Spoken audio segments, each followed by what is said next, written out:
Salam alaikum à tous. Salut à tous. Darmanin qui continue à faire sa communication sur les côtelettes des musulmans, c'est-à-dire après avoir eu des problèmes, notamment dans la gestion par certains policiers et certaines bavures, ben on fait diversion. Sa loi aussi sur l'article 24, interdisant justement de filmer et de partager sur les réseaux sociaux ou autres. Et on voit qu'il est encore en train de s'exciter, en flattant les plus bas instincts des Français. Alors d'une part, pour ceux qui sont vraiment des likers, des bouffeurs de religion, quelle que soit la religion, ainsi que les simples d'esprit qui confondent, qui le disent, je le vois sur le Figaro, Valeurs Actuelles, Le Point, tout ça, Le Monde même, où des gens associent chaque fois les musulmans au terrorisme sans aucun discernement, puisque les politiques et médias n'en font pas non plus. C'est-à-dire que pour eux, même une pratique dite normale, religieuse, est considérée pour eux comme une forme d'extrémisme. Et donc, du coup, ils essayent de communiquer là-dessus en appelant à vouloir peut-être fermer 76 mosquées, ce qui est énorme, gigantesque. Donc, on est bien vraiment sur un plan d'attaque. On est sur un plan de guerre. Les conséquences vont être lourdes. C'est-à-dire, je l'ai toujours dit, je le dis, les terroristes ou ceux qui se radicalisent se servent toujours d'une injustice réelle pour créer eux-mêmes ensuite y répondre et en gros se donner bonne conscience. Je ne dis pas qu'il faille en arriver là, je constate et j'analyse et je mets en garde, comme j'ai toujours mis en garde. Et régulièrement quand j'ai mis en garde, les choses se sont passées. Donc je reviens sur les conséquences de tout ça. Cette guerre acharnée, toute la presse occidentale, on voit aux États-Unis, il y a eu plein d'articles où ils disent que en gros, ça débloque en France. Alors, certains Français disent, ouais, mais ces gens, ils sont pas contents, ils ont qu'à se casser, la laïcité. Mais ça n'a rien à voir avec la laïcité, là, que je suis en train de vous parler. C'est qu'on est en train de violer la liberté. Quand on ferme le CCIF, qui est une structure associative, qui s'occupe des affaires purement juridiques et judiciaires. Alors, je comprends que ça dérange beaucoup d'entre eux parce que leur victoire, elle permet de leur fermer un peu la bouche et puis de faire réparer des mecs comme Zemmour. Donc, ça veut dire qu'en tapant sur le CCF, c'est aussi se priver, c'est en même temps de casser la dynamique et faire en sorte qu'il n'y a plus personne qui aille poursuivre des politiques, des journalistes ou des individus, lorsque c'est la défense individuelle de cas particuliers, puisqu'ils se portaient partie civile dans des affaires un peu médiatiques ou autres, mais aussi de particuliers, qu'il n'y aurait plus d'assistance et que les victimes de l'islamophobie ne pourraient plus trouver des personnes pour pouvoir les accompagner. Ça leur permettait aussi, et pourtant j'étais toujours très critique sur le CCIF, leur accointance avec l'extrême gauche, donc oui, moi j'en fais pas un procès d'extrémisme, radicalisme, islamisme, enfin tout le baratin qu'ils sont en train de raconter. Je faisais le procès, c'est qu'ils ont fait une réunion une fois avec l'extrême gauche, avec la photo d'Ocalan, le leader du parti, le leader de l'organisation terroriste du PKK, leur acquaintance avec l'extrême gauche, tout ça, etc., etc.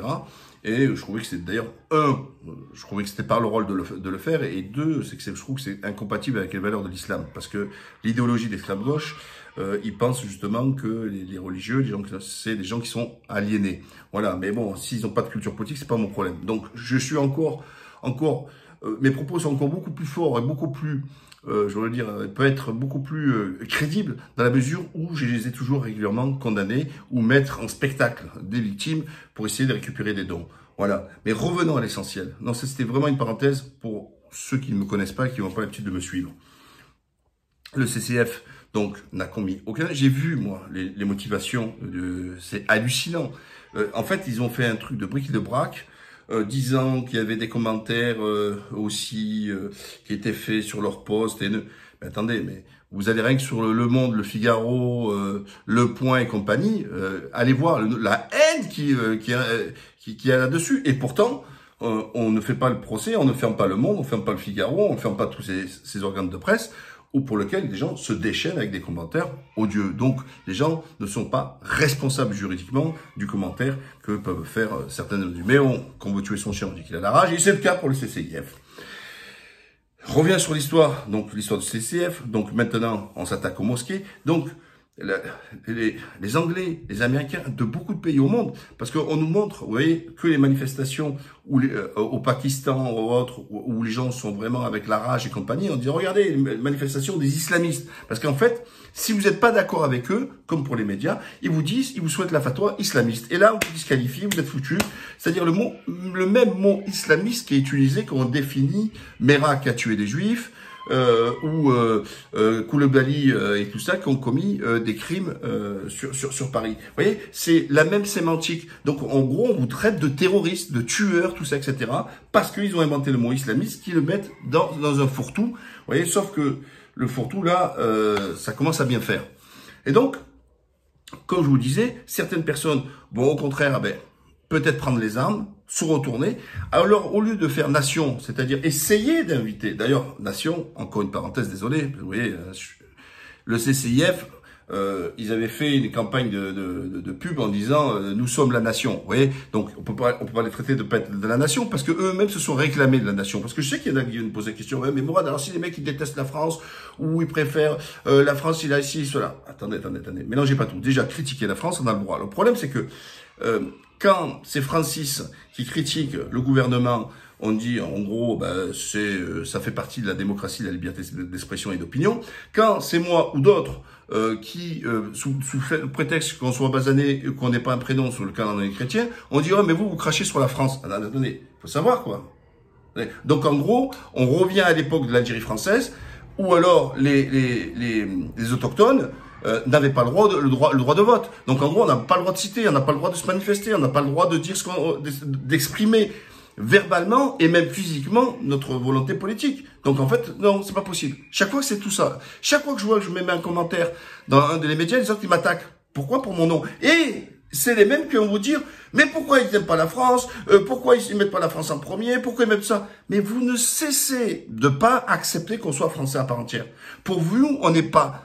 C'est-à-dire, moi, je suis né français, de père français, de grand-père français, mais les gens pensent que je suis issu de l'immigration. Je reviendrai sur une vidéo sur Giscard, comme à l'époque Giscard d'Estaing, et donc dans le cadre du regroupement familial. Mais bon, il n'y a eu aucun regroupement familial. Je suis né à Aubagne, d'accord? Voilà. Comme j'ai dit, et dans mon livre, 2006, pas d'aujourd'hui, ne leur dites pas que je suis français, ils me croient arabe. C'est ça que je leur explique. Et ce sont les politiques.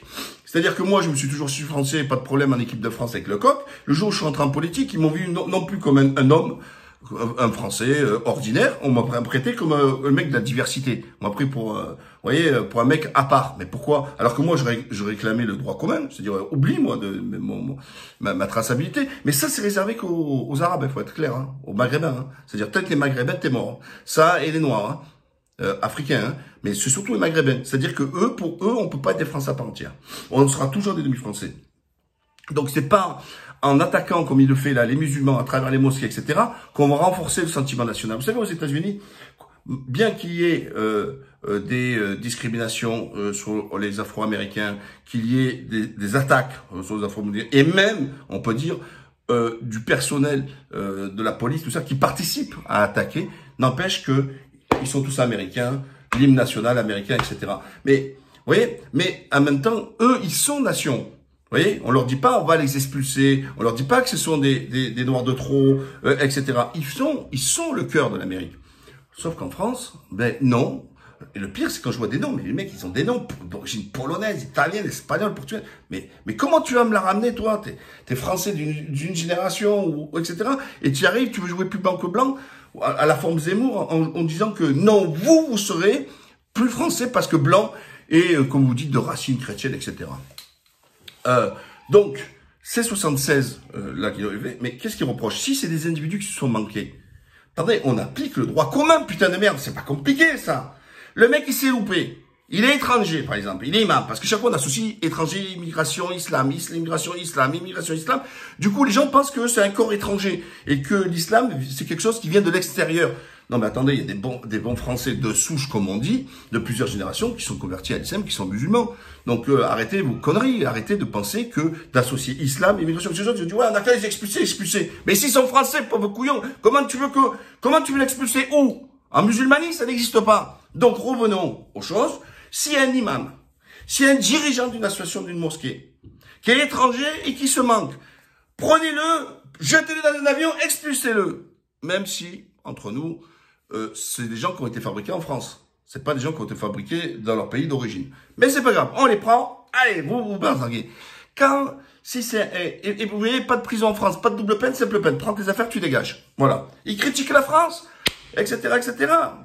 Même si pour moi, c'est complètement débile. On a le droit de critiquer la politique parce que, qu'est-ce que veut dire critiquer la France? Si on dit que la France est un pays de merde, que la France est un pays de grouillots, tout ça, etc., que le mec, il est critique, même pour moi, il est pas normal. S'il est étranger, qu'est-ce que tu fous là? Prends tes affaires, casse-toi, c'est normal.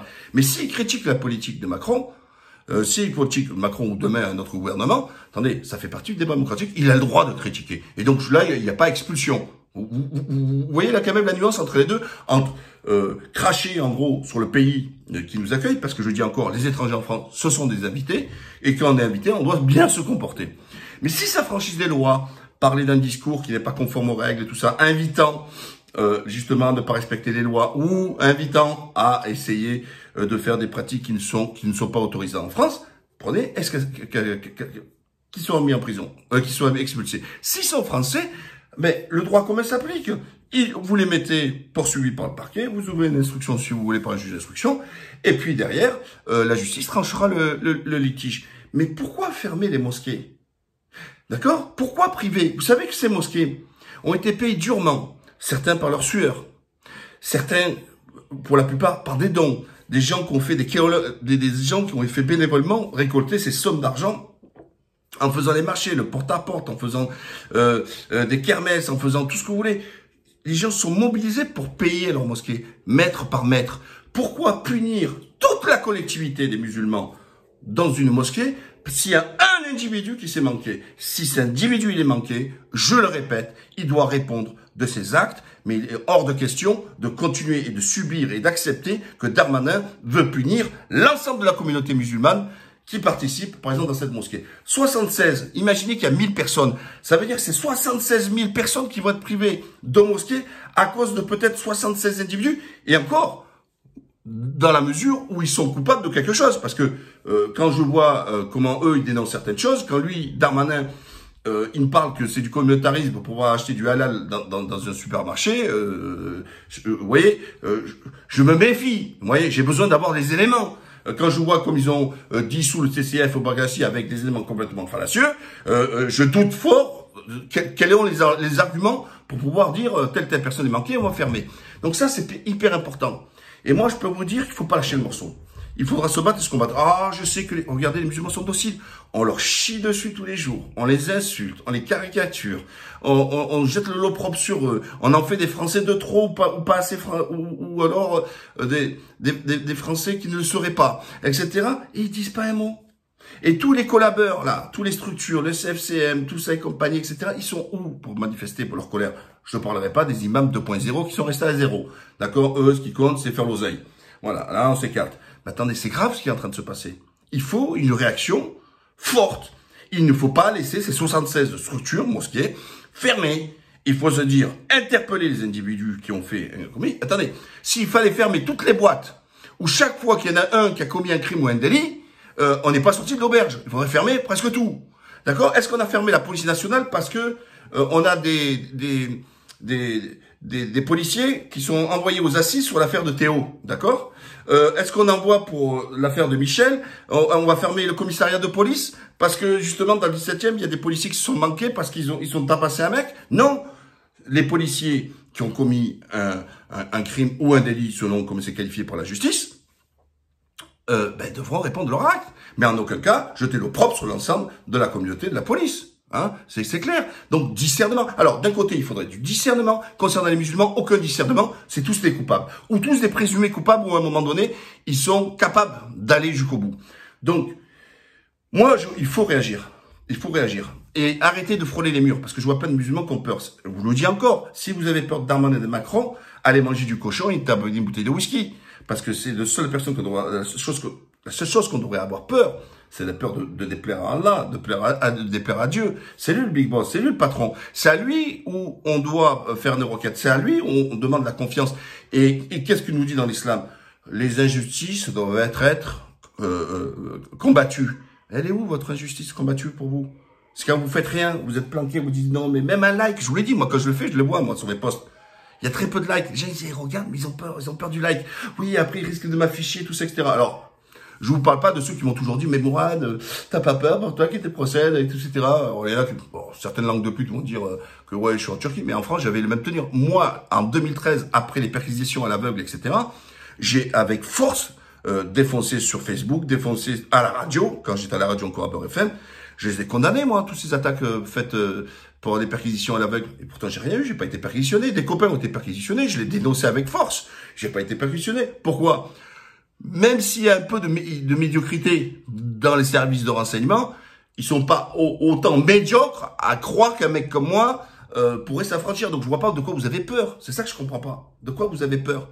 Si, au contraire, si vous vous cachez, c'est que vous n'êtes pas trop net dans votre tête dans ces cas. C'est pas forcément la diarrhée, c'est que vous êtes un peu tordu dans votre tête. Dans ces cas, je comprends que vous vous planquez. Mais quand vous êtes nickel, vous croyez à l'état de droit, vous croyez au droit, vous croyez à la justice, vous croyez à tout ça, mais dans ces cas, ça sert à rien d'aller se planquer. Il faut au contraire manifester son mécontentement, quelle que soit sa forme, sur les réseaux, dans la rue, etc. Au contraire, ça prouve bien que vous participez justement à cet esprit d'accepter justement le débat d'opinion et de dire son mécontentement, parce que c'est le sport national en France, tout le monde manifeste, donc on n'a aucun souci là-dessus. Donc dans les pistes, ben il faut commencer à réfléchir, parce qu'il faut pas lâcher l'affaire.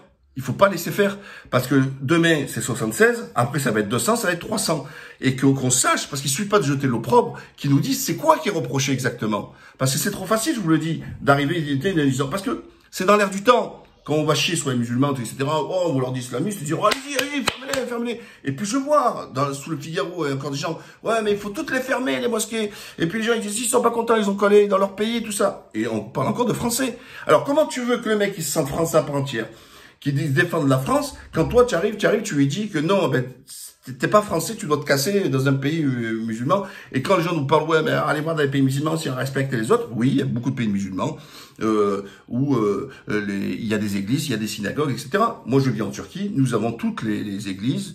Il y en a plus, je crois, plus de 500. Il y a des synagogues, il y a tout ce que vous voulez. Donc voilà, vous mentez. Et ils sont libres, les gens. Ils sont libres de pratiquer leur foi. J'ai déjà fait une vidéo, je vous invite à aller la voir.